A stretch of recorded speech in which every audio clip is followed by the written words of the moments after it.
तो सबसे पहले हमें जो महत्वपूर्ण विषय है भूमि शोधन एवं राहुमुख इत्यादियों के बारे में, तो राहुमुख के बारे में तो हमने जाना था कि किस प्रकार से करना चाहिए।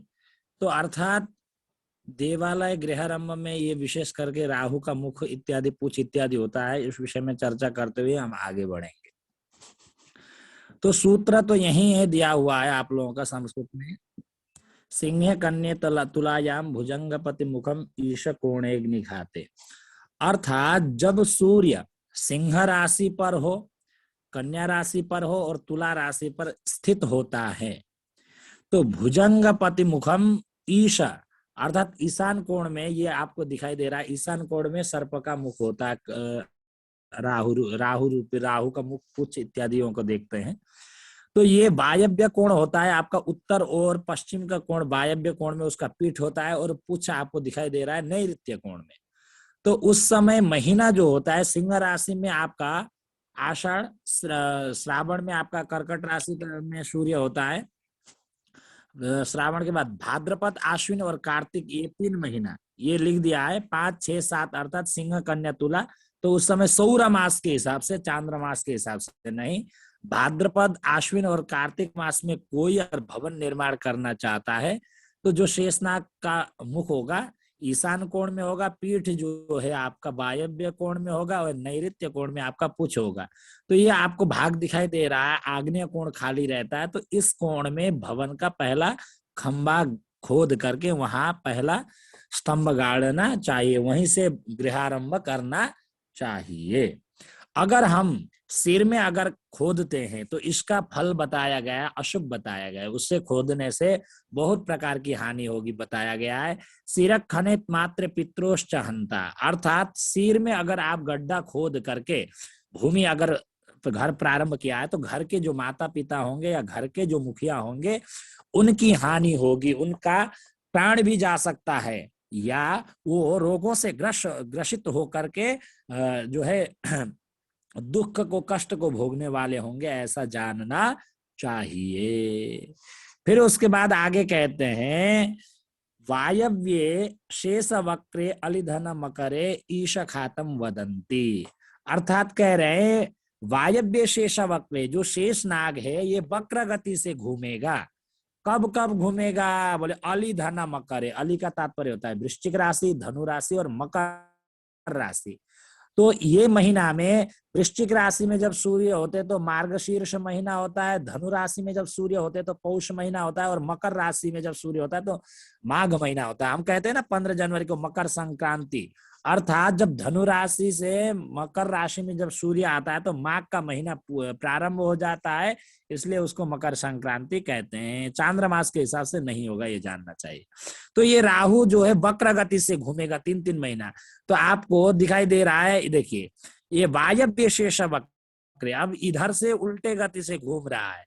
तो राहु का जो है आप जो है इसका शेषनाग का मुख जो है वो वायव्य कोण में है, उत्तर और पश्चिम का कोण को वायव्य कोण कहते हैं। पीठ आपका नैऋत्य कोण में, दक्षिण और पश्चिम का कोण को नैऋत्य कोण कहते हैं, और आग्नेय कोण में पूछ है। तो आपका उस समय अगर आप भवन निर्माण करना चाहते हैं तो आपको ईशान कोण में आपको भवन का पहला स्तंभ गड्ढा खोद करके पहला आप वहां से गृहारंभ कर सकते हैं।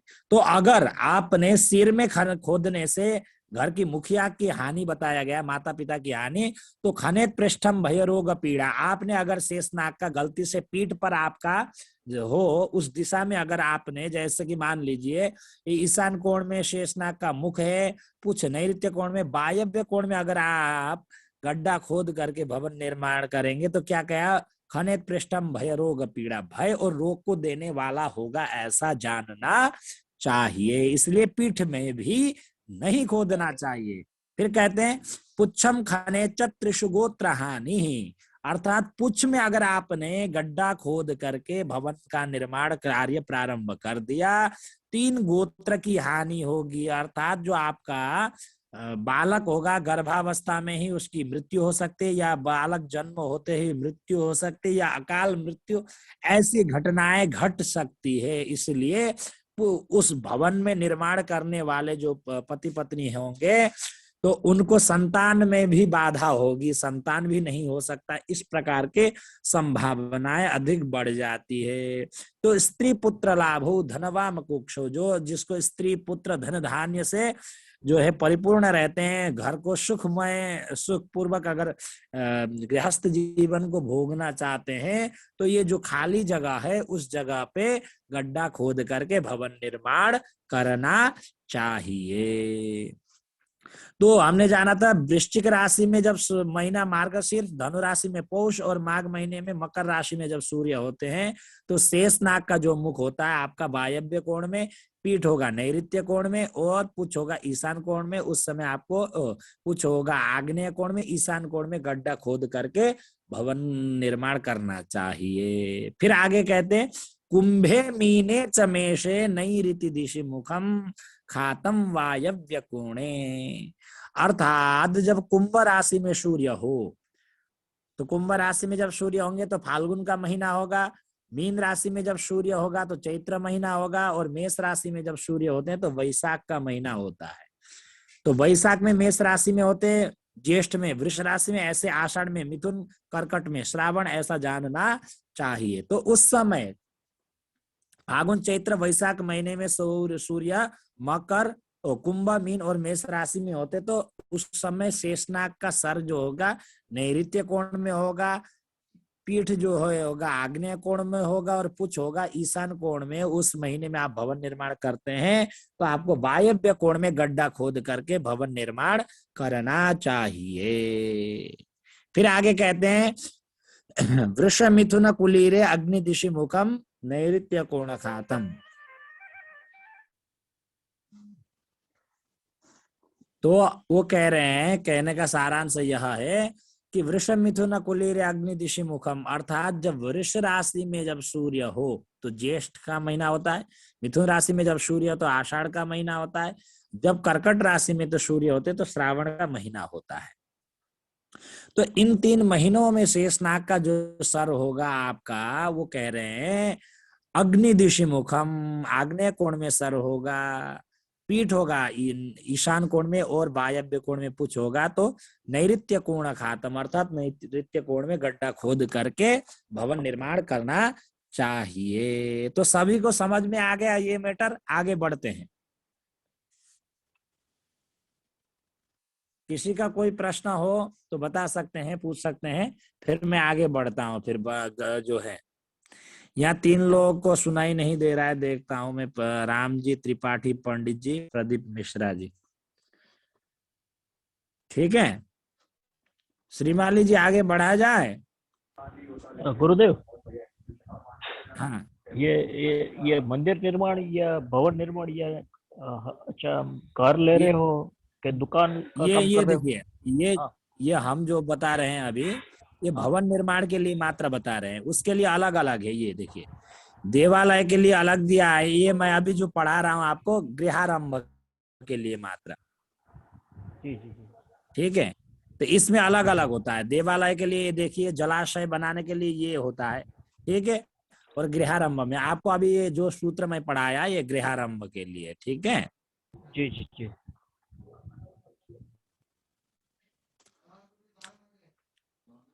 तो इसमें गृह देवालय निर्माण में मीन, मेष और वृष राशि के सूर्य अगर हो तो उस समय आपका मंदिर का निर्माण करना चाहते हो तो राहु का मुख जो होगा ईशान कोण में होगा, खाली होगा आग्नेय कोण में। राशि परिवर्तन है। जब जलाशय का निर्माण करना चाहते तो मकर, कुंभ और मीन राशि में जब सूर्य होता है तो राहु का मुख ईशान कोण में होगा, आग्नेय कोण में आपको गड्ढा खोदना चाहिए, ठीक है। तो ये चार्ट देखेंगे आप लोगों को समझ में आ जाएगा। तो भी एक बार बोल देता हूँ।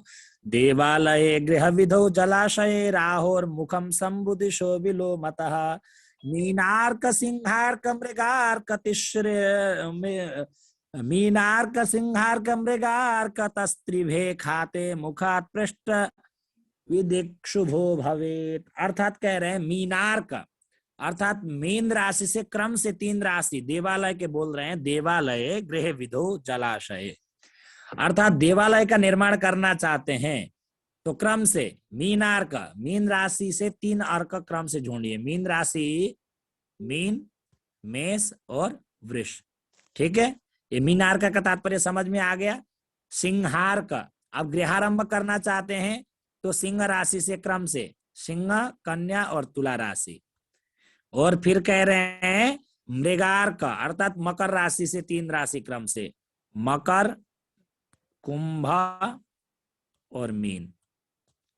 ये 3 राशियों में अब देवालय निर्माण करना चाहते हैं। ये 3 राशियों में जब सूर्य होता है तो ईशान कोण में शेषनाग का मुख होगा, पीठ होगा आपका वायव्य कोण में, पूछ होगा नैऋत्य कोण में। अगर आप भवन निर्माण करना चाहते हैं, सिंह राशि में सूर्य हो, कन्या राशि में और तुला राशि में, तो ईशान कोण में मुख होगा, जो है पीठ होगा आपका वायव्य कोण में, ईशान कोण में और नैऋत्य कोण में आपका पूछ होगा। भवन निर्माण करना चाहते तो सिंह, कन्या, तुला राशि में। और जब सूर्य मकर, कुंभ और मीन राशि में अगर सूर्य हो तो उस समय शेषनाग का मुख जो है, जलाशय का आप निर्माण करना चाहते, तालाब वगैरह बनाना चाहते हैं इत्यादि, तब शेषनाग का जो होगा आपका ईशान कोण में मुख होगा और वायव्य कोण में आपका पीठ होगा और पुछ नैऋत्य कोण में होगा। समझ में आ गया पहला सूत्र? जी जी। फिर देखिए दूसरा सूत्र वो कह रहे हैं फिर 3-3 जोड़ते जाइए। जब आपने मीन, मेष, वृष जोड़ दिए उसके बाद आएगा क्या? मिथुन, कर्कट, सिंह। मिथुन 3 नंबर, 4 कर्कट और सिंह आएगा। ये आपका देवालय निर्माण में। फिर उसके बाद आएगा सिंह। समझ में आया कि नहीं आया? 3-3 राशियां, मिथुन, कर्कट, सिंह, कन्या, तुला, वृश्चिक, धनु, मकर, कुंभ। ये 3-3 राशियों में वही यही सूत्र लगेगा आपको। जो ये चित्र दिखाई दे रहा है वही है। ठीक है, आगे बढ़ा जाए तो ये समझ में आ गया तो मैं आगे बढ़ जाते। ये चित्र देखिए समझ में आ जाए। जी जी जी।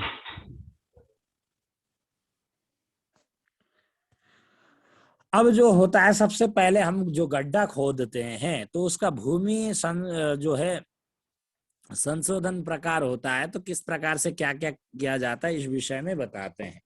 तो कहते हैं खातम भूमि परीक्षणे करमितम तत्पूरयेन मृदा। अर्थात कह रहे हैं भूमि परीक्षण करने समय आप जो एक हाथ चौड़ा एक हाथ जो है आप भूमि परीक्षण करते समय भूस्वामी अर्थात घर के जो मालिक होंगे या उनकी जो धर्म पत्नी होगी, अर्थात 2 बीवी शादी की हैं तो सबसे ज्येष्ठ बीवी जो होगी उनके हाथ से, अपने हाथ से जो है एक हाथ लंबा, एक हाथ चौड़ा और एक हाथ गहरा गड्ढा खोदना चाहिए। ठीक है, और उसमें पानी भर दे।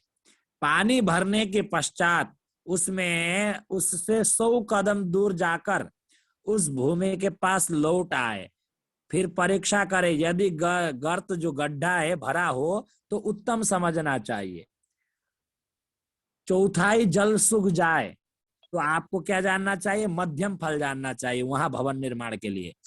और आधे से भी कम रह जाए तो अधम समझना चाहिए।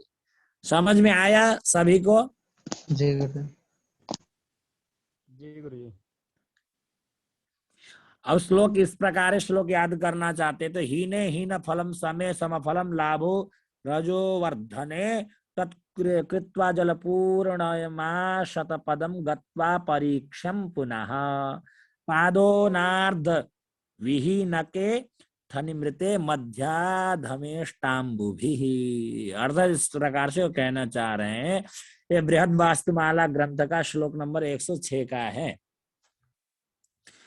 अब यहाँ आगे वो दूसरा वो बता रहे हैं गृह निर्माण में चयन भूमि के मध्य क्या क्या करना चाहिए। वो कह रहे हैं गृह निर्माण हेतु चयन भूमि खंड के मध्य भाग में गृह स्वामी के हस्त परिमाण के एक हाथ गहरा, एक हाथ चौड़ा और एक हाथ लंबा गड्ढा खोदकर उस गड्ढे से निकली मिट्टी से पुनः उसे भर दे।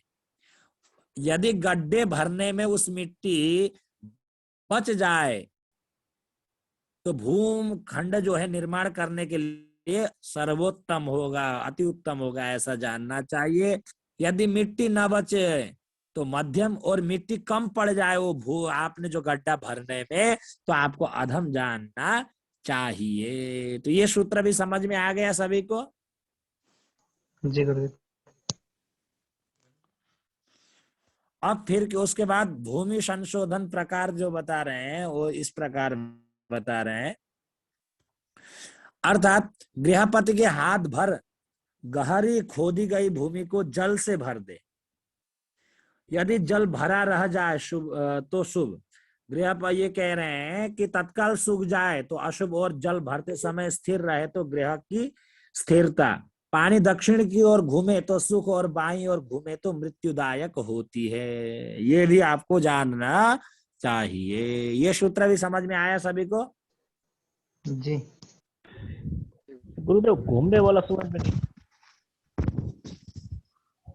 अब मान लीजिए आपने ये गड्ढा, ठीक है, अब ये जो आपका दक्षिण की ओर घूमना, अर्थात पानी आप इसमें गड्ढे में भर दिए तो ऐसा घुमावदार, ऐसा इस साइड इधर घूम रहा है, दक्षिण की तरफ से घूम रहा है।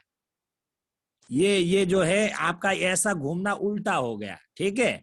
और ऐसा घूमना जो होता है ये क्या होता है? दक्षिण की ओर घूमना, ठीक है। सीधे हाथ से, बरोबर है। पानी समझ में आ गया कि नहीं हाँ आया? आ गया, अब आ गया। जी जी, वही है कि आपने गड्ढे में पानी भर दिए तो आपको उल्टा ऐसा घूमने लगे उत्तर दिशा की ओर, तो ये अशुभ मानी गई है। और अगर पानी ऐसे घूमता है दक्षिण की ओर तो शुभ जानना चाहिए। इतना ही ये कह रहे हैं। तो यहाँ जो है तत्काल जल सूख जाए, ये तो ये बोल रहे हैं गृहपति के हाथ से खोदी गई भूमि को जल से भर दे। यदि जल भरा रह जाए तो शुभ, तत्काल सूख जाए तो अशुभ, और जल भरते समय स्थिर रहे तो ग्रह की स्थिरता जाननी चाहिए। और ये जो दक्षिण और बाएं तरफ घूमने का ये भी आपने जान लिया। दक्षिण की ओर घूमे तो सुख, बाईं ओर घूमे तो मृत्युदायक होती है, ऐसा जानना चाहिए। फिर आगे कहते हैं जिस भूमि पर निवास करने की इच्छा हो, ये परीक्षण करने के बहुत सारे प्रकार बता रहे हैं। यदि जिस भूमि पर निवास करने की इच्छा हो उस भूमि पर सभी अन्नों को एक साथ बोएं। जहां अंकुर न उगे तो उस स्थान को निवास योग्य न समझे। आपका मान लीजिए इतना बहुत जगह है, आपके पास 1 बीघा है, आप भूमि निर्माण करना चाहते हैं, तो आपका जहां मन हो भूमि निर्माण करना चाहे तो वहां गड्ढा, वो आपको भूमि को तैयार करिए और बीज डाल दीजिए वहां पर। अगर बीज उगता है तो भूमि उत्तम है आपके लिए, अगर बीज नहीं उगता है तो वो भूमि अच्छा नहीं है भवन निर्माण के लिए, ऐसा भी बता रहे हैं। गुरु जी, उसमें दिन भी क्या है, कितने दिन में उग जाना चाहिए, ऐसा तो कुछ नहीं है। ऐसा आप जैसे कि मिनिमम 4-5 दिन में देखिए अंकुरित तो हो ही जाता है। जी गुरु जी। वो ऐसा नहीं कि आप डाल दिए तो अंकुरित नहीं हुआ बोल के आपको बोल देंगे, तो ऐसा नहीं है। जी गुरु जी। इसका जो जी। प्रकृति है, जैसे कि आप जो हम लोग पूजा करते हैं तो घड़े में सप्तधान्य इत्यादि रखते हैं ना। अब नवरात्र कल से जो प्रारंभ हो रहा है उससे में वो करते हैं, जी तो वो एक उसका सीमित जो है 2-3-4 दिन में उग ही जाता है। तो अगर आप तो हफ्ता भर में भी नहीं उगता है तो वो भूमि अशुद्ध, वो अशुभ नहीं मानी गई है, ये जानना चाहिए, ठीक है। जी अब गुरु जी। फिर दूसरा सूत्र वो बता रहे हैं, वो बोल रहे हैं दूसरा सूत्र, सूर्यास्त के समय 1 हाथ लंबा, 1 हाथ चौड़ा और 1 हाथ गहरा गड्ढा खोद कर उसमें पानी भर दे। यदि प्रातः काल तक उसमें जल रह जाए थोड़ा भी तो शुभ जानना चाहिए। नहीं रहे तो जल अगर समाप्त हो जाता है तो मध्यम जानना चाहिए। अगर उस जगह पर नीचे गड्ढा आपने जो खोदे हैं वो अगर दरार पड़ा हुआ है तो आपको अशुभ जानना चाहिए, ठीक है। ये भी समझ जी में आ गया? जी जी। जी। तो मेरा 1 मिनट थोड़ा चार्ज में बिठा लेता हूँ तो ये मेरा खत्म हो रहा है। रुकिए 1 मिनट। जी। तो फिर आगे कहते हैं, आगे अन्य विषय के विषय में बताते हैं। तो सभी को तो समझ में आ रहा है ना? ये जरूर जो आप लोग भवन वगैरह निर्माण करते हैं, चाहे मंदिर का निर्माण हो, इसमें परीक्षण जरूर करना चाहिए। ये सारे विषयों के विषय में जानना अत्यंत आवश्यक है। जी। फिर कह गुरुदेव रहे हैं, इसके पीडीएफ भेजेंगे ना? हाँ मैं भेज दिया हूँ आप लोगों को, हाँ पहले ही भेज ग्रुप दीजिए। में भेज दिया हूँ। जी जी जी। पहले भेज दें। मैंने सोचा कि ये पढ़ाया जाए, ये महत्वपूर्ण विषय है बोल करके थोड़ा आज ले लिया हो। अब देखिए, गुरु जी आपने ग्रुप में डाला है गुरु जी? हाँ डाला है। अब ये देखिए, आप अगर वो गड्ढा खोदते समय कभी जो होता है बहुत सारे पदार्थ निकलते हैं, तो उसके भी विषय में बता रहे हैं।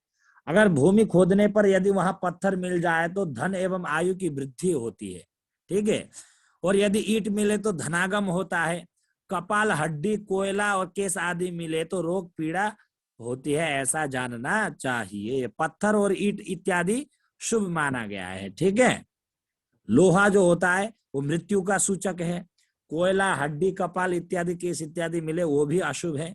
तो आगे फिर अन्य अन्य बहुत सारे विषयों का अशुभ बारे में बताते हैं, वो भी जानेंगे हम।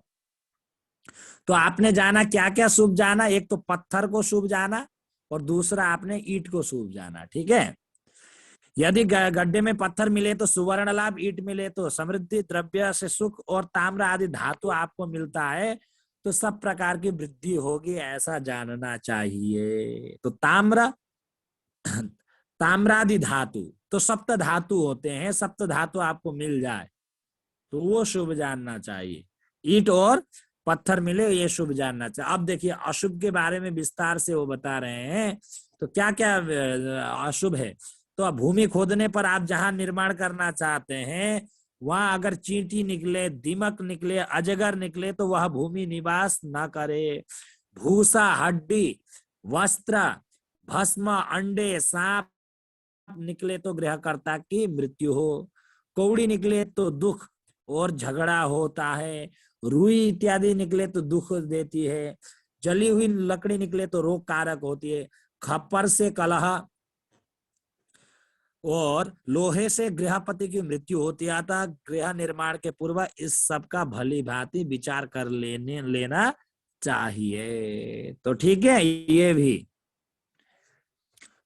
अगर उपाय नहीं है, अब जैसे तैसे जमीन लिए हैं, अब ये चीज वगैरह भी निकल रहा है, तो विशेष करके ये दोषों को शांति करने का भी उपाय ऐसे शास्त्रों में बताया गया है। हो सके तो छोड़ देना चाहिए, लेकिन अगर लिए भी हैं अब वहां करना ही करना है ऐसा स्थिति है, तो शहरों में थोड़ा बहुत जगह मिलती है तो उसमें भी इत्यादि प्रकार के निकलते हैं, तो जरूर जो है वास्तु पुरुष का और भगवान महाकाल का जरूर विधि विधान से जो है पूजन करना चाहिए, और तब जाके कुछ उनको जो है सारे दोषों का शमन हो जाता है, ऐसा भी जानना चाहिए। फिर आगे बताते हैं अब भूमि शुद्धि के लिए क्या क्या कर सकते हैं। तो ऐसा बताते हैं, आप जो भी भवन निर्माण करना चाहते, जो जगह है उस जगह में अगर गाय बांध देते हैं तो भी आपका जो होता है कि वास्तु दोष दूर हो जाता है। तो बहुत अब जो है ज्योतिष तत्वांक जो ग्रंथ है गीता प्रेस गोरखपुर में, उसमें अच्छी तरह से लिखा है कि गाय को बांधने से भी वास्तु दोष, भूमि का किसी प्रकार का दोष होता है तो दूर हो जाता है। फिर वो कहते हैं सम्मार्जन करना। तो सम्मार्जन करना अर्थात झाड़ना, गोमूत्र गंगोदक आदि से लीपना, पोतना, सींचना, खोदना और गायों को ठहराना, इन 5 प्रकार से भूमि की शुद्धि होती है, ऐसा करनी चाहिए। जो जो घर निर्माण करता है, शायद दिलीप अधिकारी जी को तो मालूम है, हम लोगों के कुंदन शर्मा जी को भी मालूम है, हम लोग की तरफ तो ऐसे ही करते, घर बनाते फिर गाय बांध देते हैं वहां पर। हाँ कुंदन जी, जी गुरुदेव ऐसा ही होता है। वो ऐसा सोचते कि अरे माटी वाटी है तो दब भी जाएगा, काम दोनों ही हो जाएगा। तो ये अच्छा है, हम लोग जी उससे बहुत अच्छी बात, बढ़िया होता है। जी गुरुदेव आप एक बात बताइए हमें हाँ कि बताइए। जब गृह निर्माण करने के बाद में उसका वास्तु दोष निकल जाए तो क्या करना पड़ेगा? तो वास्तु दोष को देखिए, जो ठीक करने योग्य है उसको ठीक करना चाहिए। भूल करके भी ईशान कोण की तरफ टॉयलेट नहीं होना चाहिए। इसमें बहुत सारे बातें होती हैं जो आप जो है देखिए, जो आप भवन जो भूमि खरीदे हैं ना, उसका भी बहुत सारे प्रकार होते हैं, ठीक है। जी आपका ऐसा ईशान कोण की तरफ वृद्धि होता है, या आपका उत्तर से ईशान कोण की तरफ वृद्धि भूमि होती है, ये श्रेष्ठ बताया गया है। अगर बाई चांस आप इधर से आग्नेय कोण की तरफ वृद्धि भूमि होती है, या ऐसा भी वृद्धि भूमि होती है, वो भी अशुभ बताया गया। अन्य ये बहुत सारे विषय हैं। और अब आपका जो ये भूमि है, ढलान हमेशा आपका इस दिशा की ओर होनी चाहिए, पानी का, ठीक है। दक्षिण की ओर होगी या इधर की ओर होगी, पश्चिम की ओर होगी, तो बहुत सारे हानि बताया गया है। इस विषय में भी मैं आप लोगों को चर्चा करूंगा आगे बाद में थोड़ा बहुत, ठीक है। जी गुरुजी। जी गुरुदेव। इस तो कैसा कैसा होता है, किस तरफ करनी चाहिए, तो भूमि के भी बहुत सारे प्रकार हैं, तो उन प्रकारों को भी हम समझेंगे, ठीक है। तो अभी इस मैटर को समाप्त कर देते हैं। इस मैटर को जो है मुख्य मुख्य आज जो बताएंगे, तो आप लोगों को परीक्षण करने का जो मुख्य मुख्य विषय है इसको जानिएगा।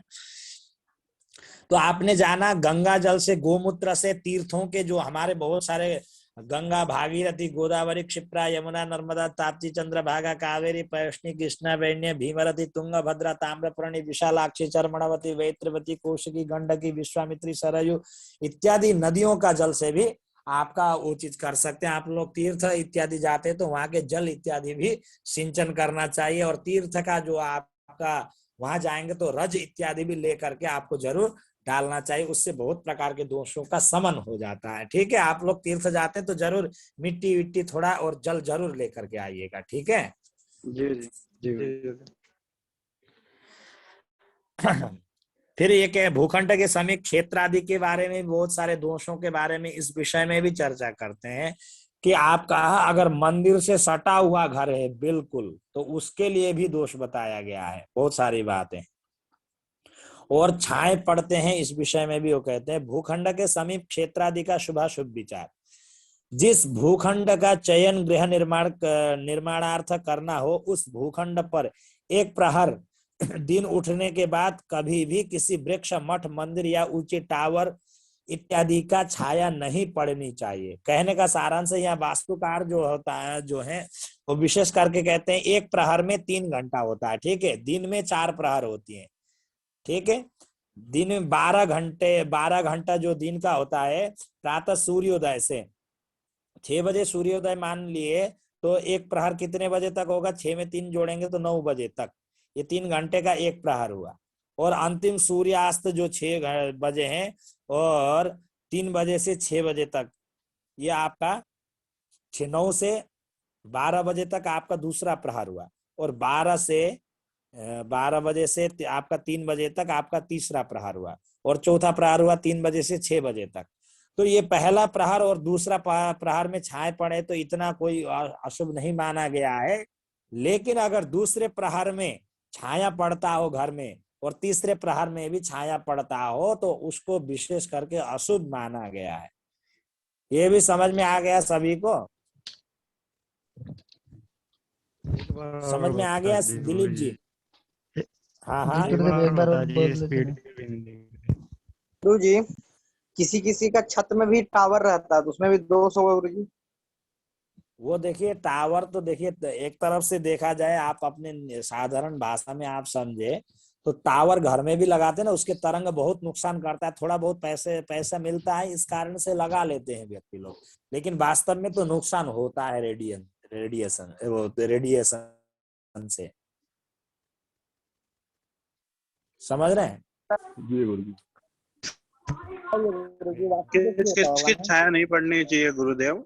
अब देखिए इस विषय में मैं आगे आगे बताते हैं जी। अब ये पूरा मैटर म्यूट कर लीजिए, सभी लोग म्यूट कर लीजिए, अनम्यूट ना करें, क्योंकि देखिए अभी कट ये जो है ना, स्क्रीन अभी नहीं जो दिख है रही।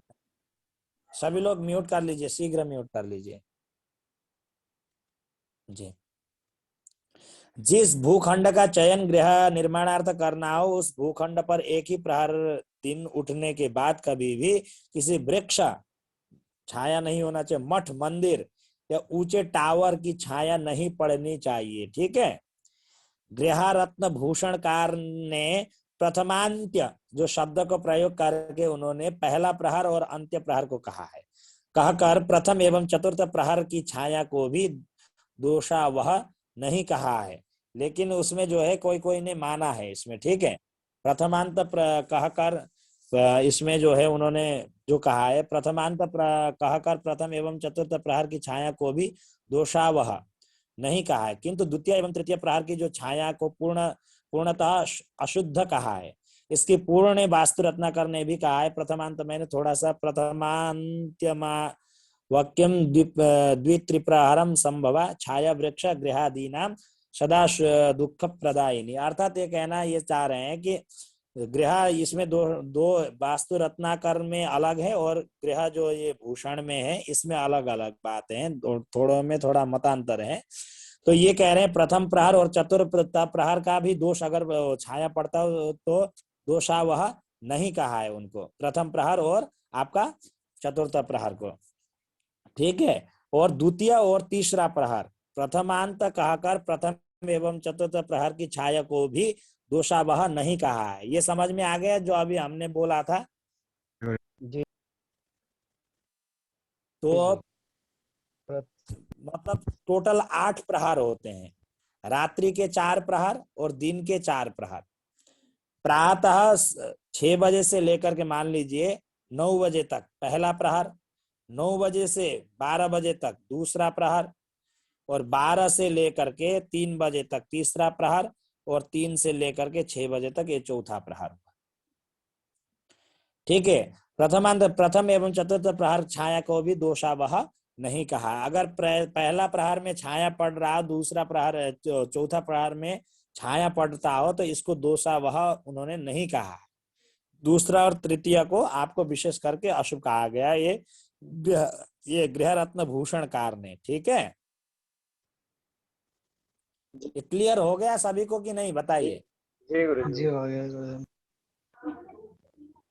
गुरुजी। किसी भी वृक्ष की छाया पड़ने पर अशुभ है।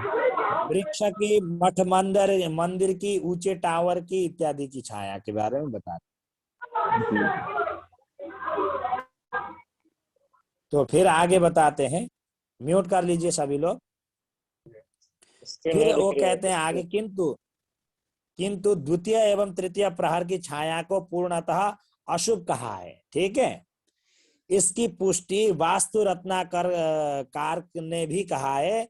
प्रथमांत्य या मक्यम द्वित्रिप्रहरम संभवा छाया वृक्ष गृहादीनाम सदा दुख प्रदायिनी बोल रहे हैं।